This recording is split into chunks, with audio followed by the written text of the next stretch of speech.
In today's video, I'm going to teach you how to request edit access on Google Docs. Sometimes you receive a Google Docs link and can only read it, not change anything. That usually means you have view access, which is perfect for looking things over, but not for making updates.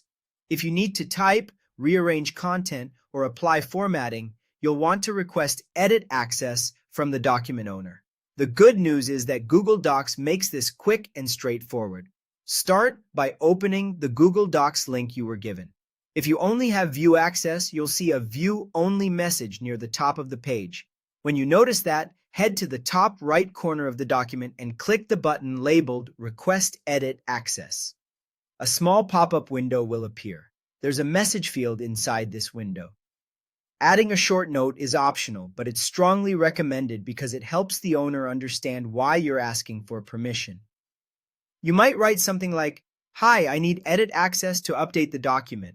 If you can, be specific about what you plan to change, and if there's a deadline, mention it briefly. Clear context often leads to faster approvals.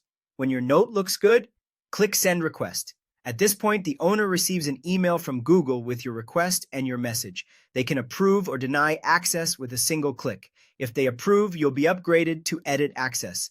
You may see an email confirming the change, and the next time you open the document, you'll be able to type and make edits right away. If the owner denies your request, you'll remain in view-only mode, so it's especially important to keep your message polite and clear.